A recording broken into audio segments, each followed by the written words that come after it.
Quand on retira la couronne de son crâne, vieille, lourde, avec des pierres noircies et des lambeaux de peau à l'intérieur, des larves vivantes se déversèrent de son sommet chauve et béant. Blanc, collant, elles tombaient sur les épaules du duc, coulaient le long de sa nuque, se cachaient dans les plis de son col et remuaient dans ses cheveux. Personne ne cria. Le silence régnait dans la chambre, seulement rompu par le grincement des planches et l'odeur du savon, qui tentait en vain de couvrir la puanteur de la pourriture. Le duc Thibaut de Crèvemont, 9e gouverneur de la Marche orientale, n'était pas sorti de son lit depuis plusieurs semaines. Son lit, large et surmonté d'un baldaquin sculpté, était recouvert de draps de plomb imprégné de potions et de sueur humaine. Son corps, autrefois glorieux dans les tournois et redoutable dans les tribunes de la mairie, était enflé, boursouflé et suintait d'un liquide jaune. Les poils de sa poitrine étaient collés, ses ongles étaient bleus et ses oreilles coulaient. Selon le rapport du médecin Étienne Bellevaux, la boîte crânienne dans sa partie supérieure se détache de la chair, l'os est palpable, comme de la pierre, et bouge sous la peau. Les médecins venus de Rouen et de Blois refusèrent d'entrer plus d'une fois. L'entrée de la chambre était traitée avec du vinaigre chaud et de la fumée de pois brûlés. Mais l'odeur imprégnait tout. Sous les appartements, dans le bureau privé, le scribe Jean de Melun écrivait « Je sens sa mort comme l'odeur du chou pourri, et chaque soir, je l'entends délirer en prononçant les noms de personnes mortes depuis longtemps. » Le duc savait qu'il allait mourir. Il ordonna d'abord qu'on l'asperge d'eau bénite, puis qu'on lui coupe les cheveux. Ensuite, il demanda qu'on lui amène un jeune serviteur, afin que son souffle innocent chasse les esprits. Mais le garçon mourut 3 jours plus tard, des suites de vomissements et de fièvre. Après cela, le duc resta silencieux pendant 2 jours. Quand il reprit la parole, ses mots étaient incompréhensibles. « N'ouvrez pas le cercueil, ça me démange. Il m'appelle. » Les prêtres, le franciscain Guillaume et l'aumônier Paul de Tourne, se relayaient à son chevet. Mais un jour, ils refusèrent tous deux d'entrer. Paul, selon la dame d'honneur Marion de Quétan, s'est uriné dessus à la vue de ses yeux, car ses pupilles étaient devenues des fentes, comme celles d'un animal. Tout a commencé, selon les rapports officiels, à l'été. Le duc, alors qu'il chassait, est tombé de cheval et s'est cogné la tête contre une pierre. L'hématome a été recouvert d'un bandage imprégné d'herbe. 2 jours plus tard, une faiblesse s'est installée. 1 semaine plus tard, une fièvre est apparue. Au cours de la 2e semaine, ses cheveux ont commencé à tomber et la peau de son front est devenue collante et couverte de cloques. Le docteur Gilles Béran a écrit dans un traité daté de la même année: le cas du duc de Crévençon prouve qu'après un traumatisme associé à une putréfaction interne, le cerveau vivant se décompose. Je ne peux pas dire d'où venaient les larves dans le crâne, mais son corps était en train de pourrir avant qu'il ne meure. La sécurité a été renforcée au château de Saint-Marc, où résidait le duc. Son fils, Raoul, âgé de 22 ans, n'a été autorisé à le voir que 3 fois. La dernière fois, il est sorti en pleurant et en murmurant « Il ne sait plus qui je suis ». Les serviteurs étaient changés tous les 2 jours. Beaucoup partirent ensuite dans des monastères, affirmant avoir entendu les murs des appartements gémir. L'un d'eux, un vieil homme nommé Lancelin, disparut. 6 jours plus tard, son corps fut retrouvé dans un puits, le visage défiguré et les ongles arrachés. À la cour, on murmurait « C'est le prix à payer pour Marseille ». On parlait de l'exécution secrète d'un hérétique venu des terres du Sud, un prédicateur itinérant dont les dernières paroles avaient été une malédiction. On disait que le duc l'avait enchaîné, privé d'eau, et qu'il l'avait regardé mourir en lui disant « Tu n'es pas plus sain que moi, c'est juste que ta langue pourrira plus tard. » Le vin que l'on faisait boire au duc était mélangé à de l'opium. On lui faisait des lavements avec de l'huile et des décoctions de mollusques. Les fenêtres étaient fermées hermétiquement. Les oreillers étaient changés tous les 3 jours, car ils empestaient la mort. L'eau du bassin était versée avec des prières. Un jour, un doigt de sa main droite éclata et un verre en sortit.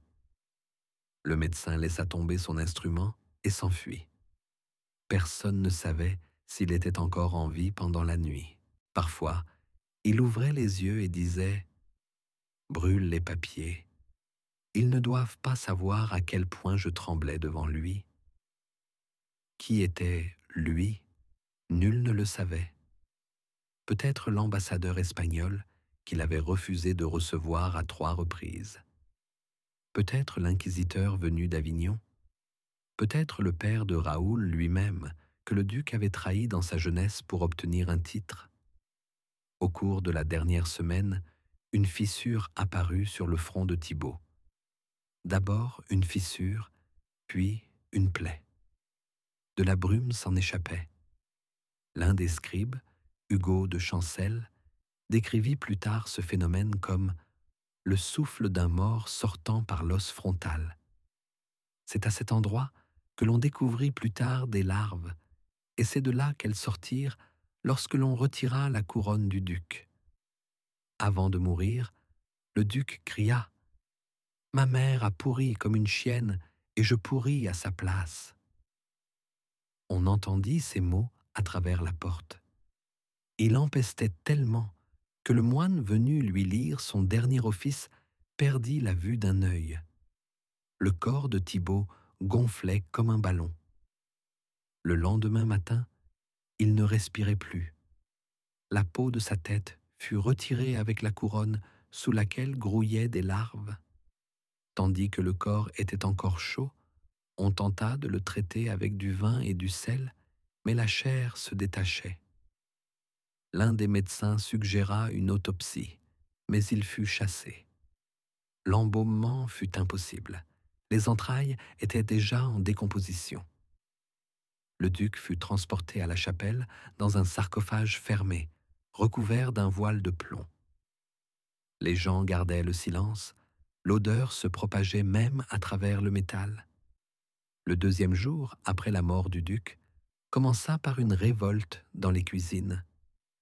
2 cuisiniers refusèrent de cuisiner, affirmant que les rats qui avaient envahi la cave rongeaient des chiffons imprégnés de chair en décomposition. L'un d'eux, un jeune homme nommé Romy, déclara sous serment que, au cours de la nuit, il avait vu des insectes blancs ramper sous la porte des appartements du duc et que l'un d'eux s'était enfoncé dans sa cheville. La blessure fut cautérisée, mais le lendemain, Romy commença à délirer et mourut. Pendant ce temps, la duchesse Agathe, à qui Thibaut n'avait pratiquement pas adressé la parole depuis 10 ans, décréta 3 jours de deuil et se retira dans un couvent près de l'abbaye de Sainte-Claire. Les rumeurs sur sa grossesse furent immédiatement étouffées. Le prêtre Paul de Tournon fut chargé de faire taire les rumeurs. Sous peine d'excommunication, il menaça de mort ceux qui répéteraient le mensonge concernant l'enfant prétendument conçu d'un corps impur. L'héritier Raoul, affaibli par la peur et l'absence de soutien à la cour, prit ses fonctions sans pompe. Le couronnement eut lieu dans la pénombre, sans festivité, sous un ciel gris. La couronne principale, dont on avait gratté les larves, fut remplacé par un vieux couvre-chef ancestral. Seuls 5 vassaux les plus âgés prêtèrent serment. Les autres s'étaient dérobés sous prétexte de fièvre. Selon le chroniqueur Arnaud de Vienne, la cour était vide, et seule l'odeur de vieux pus dans les salles rappelait le pouvoir du défunt. Des documents commencèrent à disparaître parmi les serviteurs et les ecclésiastiques. Les notes personnelles du duc furent brûlées dans l'âtre le 3e jour. Jean de Melot affirmait avoir vu un inconnu vêtu de noir mettre le feu à un coffre dans la bibliothèque. Parmi les documents détruits se trouvaient des lettres adressées au roi de France, des instructions pour enquêter sur l'affaire du prêtre réformateur et une liste de personnes que le duc voulait éliminer avant son entrée en fonction. Tous étaient désormais en vie et se dirigeaient vers la cour. Parmi eux se distinguait Guillaume de Crézy, ancien conseiller que Thibaut avait banni 5 ans auparavant pour ses opinions pernicieuses. Guillaume revint, se plaça au pied du trône pendant la prière et ne dit pas un mot. 3 jours plus tard, il prit la tête de la chancellerie de Raoul. Certains affirmèrent l'avoir vu avec une pochette contenant le crâne d'un rat déterré dans les caves de l'aile du duc. Des ambassadeurs des maisons catholiques arrivèrent dans la capitale, de Navarre, de Milan, d'Avignon. Tous voulaient savoir si la mort du duc était vraiment un signe de purification. L'un d'eux, le moine envoyé Urbain de Bordeaux, avait apporté avec lui un morceau du linceul et affirmait que, dans la maison où vivait le démon, il ne pouvait rester ni nom ni sang.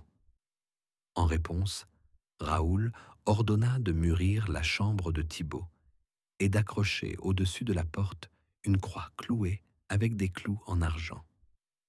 Cependant, l'odeur provenant du sol ne disparut pas. Même 2 semaines plus tard, les murs étaient humides et de l'air chaud s'échappait des joints. Cela a été constaté dans les témoignages des ouvriers engagés pour les réparations. Les planches sous le lit étaient pourries, le sol en dessous était collant, vermoulu et humide. L'un des ouvriers, Edmond, disparut.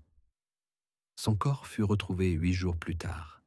Il s'était étouffé dans la cave, près d'un trou envahi par la végétation d'où s'échappait une vapeur. Tout cela sema l'inquiétude parmi la population.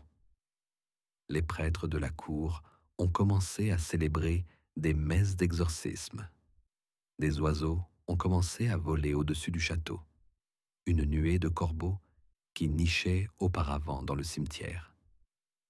Le majordome Martin de Grenay a écrit dans une lettre à son frère: « Je ne distingue plus qui est vivant et qui est déjà en train de pourrir. » Pendant ce temps, les conséquences politiques s'aggravaient. Le cardinal Renaud de Paris envoya à Saint-Marc son légat, Jérôme de Plantier, avec une lettre dans laquelle il disait « Si la mort de Thibaut est due à une malédiction et non à la main du Seigneur, sa famille doit être exterminée. » Ce document fut plus tard retiré des archives, mais une copie fut retrouvée dans un monastère abandonné en Armagnac. Raoul, malgré son jeune âge, devint une marionnette. Ses proches étaient Guillaume de Crécy, un ancien exilé, le capitaine de la garde Simon de Gony, revenu d'Italie du Nord avec une blessure suspecte au cou, et la comtesse Alisande, sœur de Thibaut, veuve d'un marquis sans enfant, commencèrent à recueillir secrètement des signatures pour transférer la résidence dans un endroit plus propre. Mais le cadavre du duc, même enterré, ne trouvait pas le repos. 3 semaines après l'enterrement, le couvercle du sarcophage se fendit. Selon le témoignage du moine Dominique, une bouillie blanche s'écoula par la fente, comme de l'huile, mais elle empestait le pus et les plumes brûlées. Ce fut le jour où les portes du monastère se refermèrent.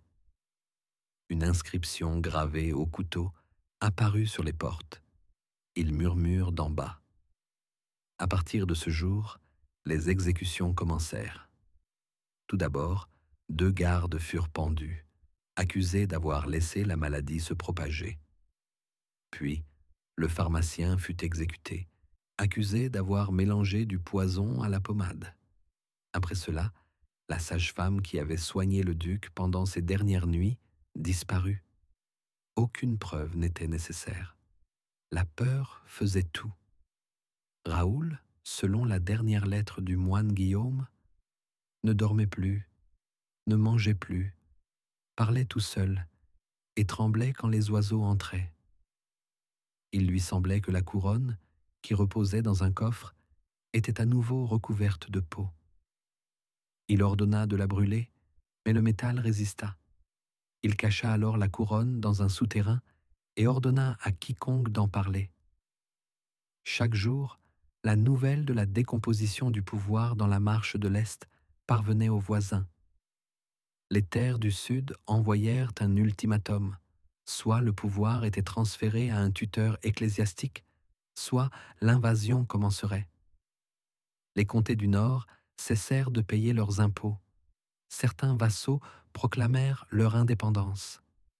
L'un d'eux, Edgar de Somme, envoya une lettre dans laquelle il traita Raoul de fils d'un cadavre et refusa de reconnaître son autorité. Tout cela menait à un effondrement imminent. Les habitants de la ville murmuraient « La couronne pourrit, l'héritier est faible » et dans les souterrains, on entend encore une voix. Les gardiens du monastère Sainte-Claire, où reposait le corps, déclarèrent que, la 4e nuit après le recensement des reliques, ils avaient senti de la chaleur émanant de la dalle de pierre.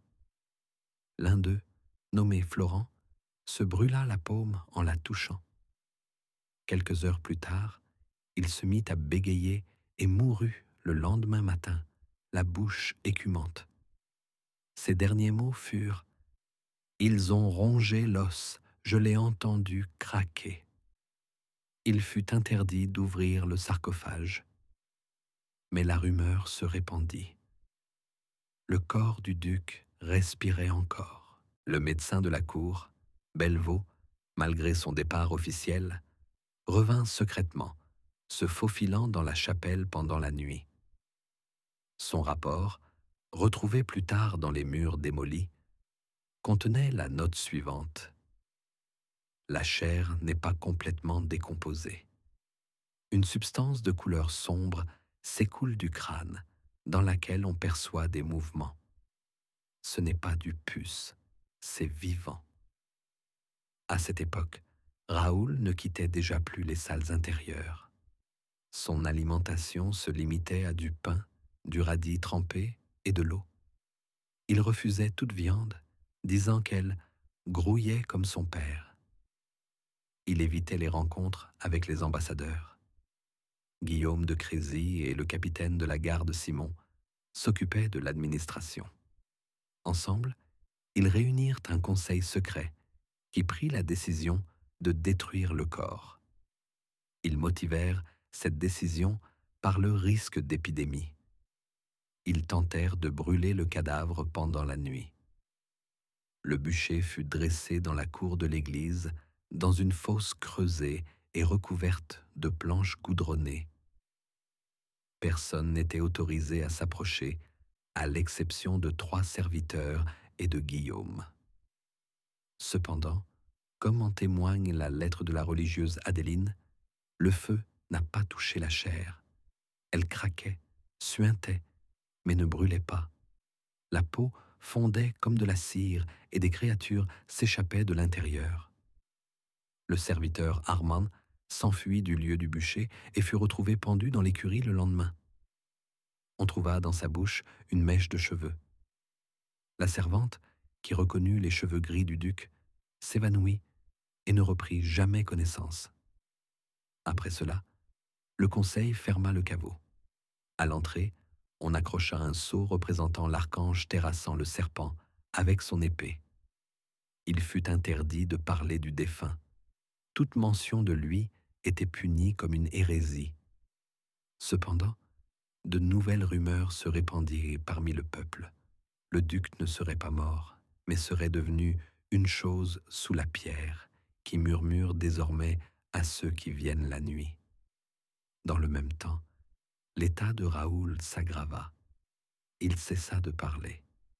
Il se promenait dans les salles vêtues d'une fourrure, même par temps chaud, affirmant qu'il était rongé par le froid de l'intérieur. Des plaies apparurent sur son cou. L'un des serviteurs les décrivit ainsi. Les boutons se fondaient comme des flaques et dégageaient une odeur aigre. Raoul se grattait jusqu'au sang. Le capitaine Simon ordonna de l'attacher à son lit. Mais le jeune duc déchirait les cordes et criait « La couronne m'appelle, elle veut revenir !» La 4e nuit après l'échec de l'incinération, Raoul disparut. On le retrouva le matin, assis nu dans un coin de la chapelle funéraire. Il tenait un morceau de bois carbonisé avec lequel il avait essayé de creuser la dalle. Ses mains étaient en sang, ses ongles arrachés. Il répétait « Il parle à travers la pierre, il demande de sortir ». On l'enferma dans la tour ouest. Les médecins appelés d'Orléans écrivirent « Dépression mentale causée par la peur, la puanteur et l'isolement. La personnalité s'est effondrée. Il ne reste plus que le corps. Personne ne le revit jamais.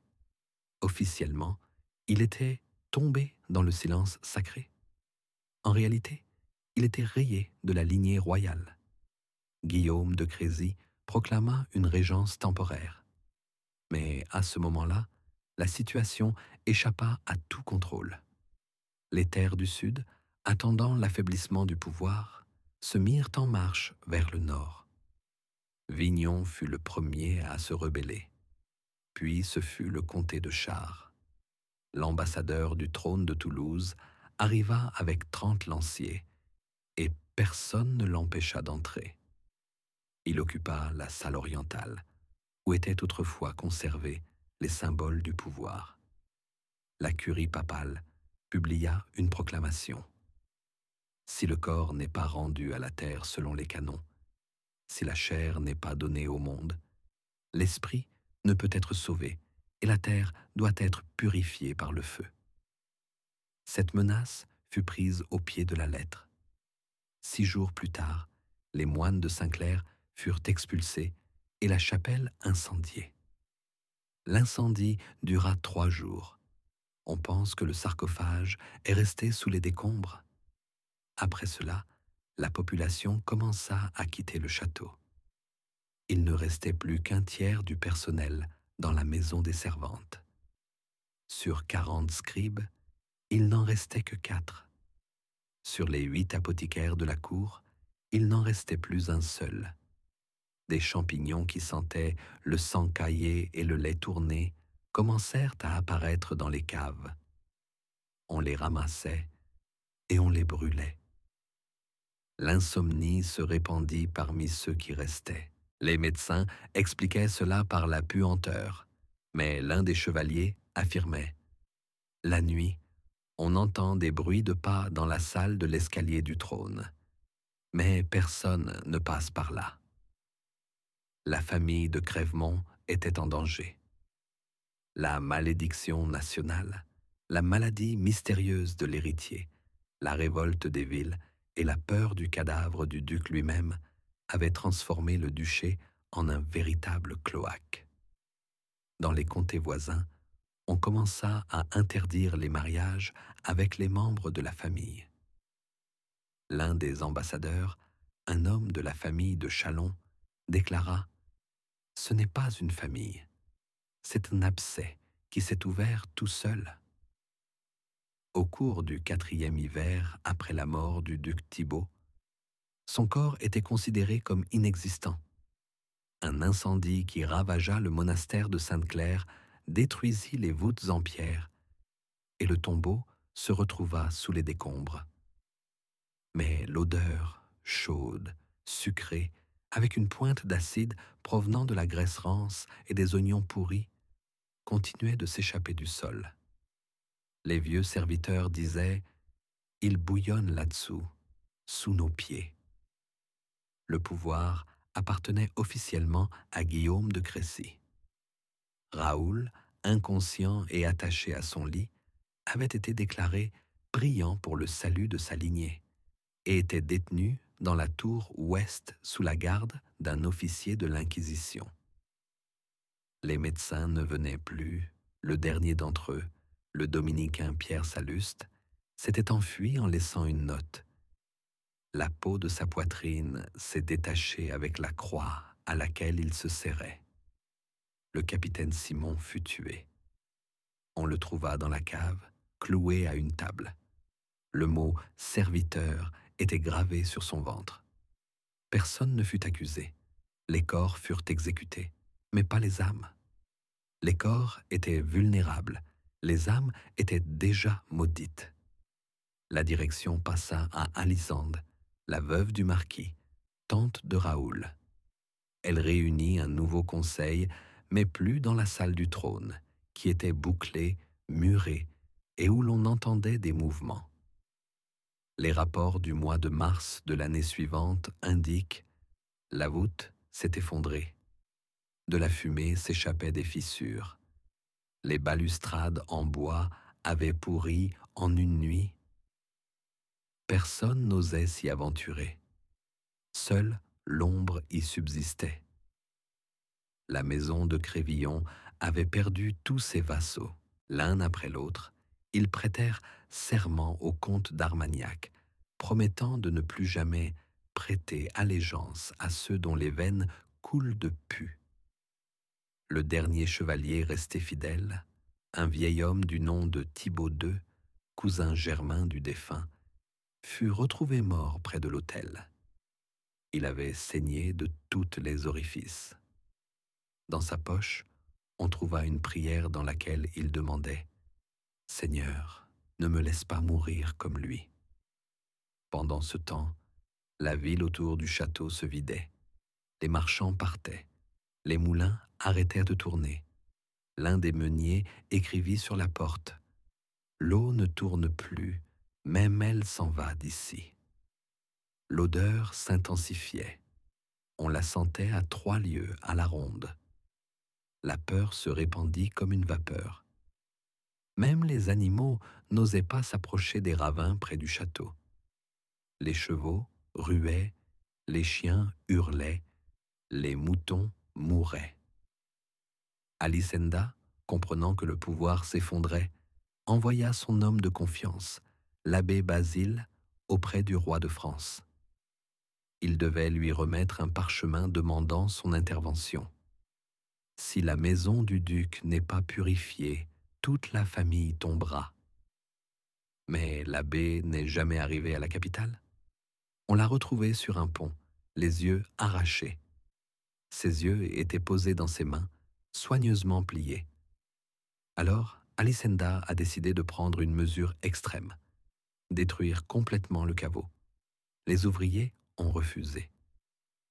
Elle fit alors appel à des tailleurs de pierre du Sud, des hommes qui ne connaissaient pas la peur. Ils étaient 6.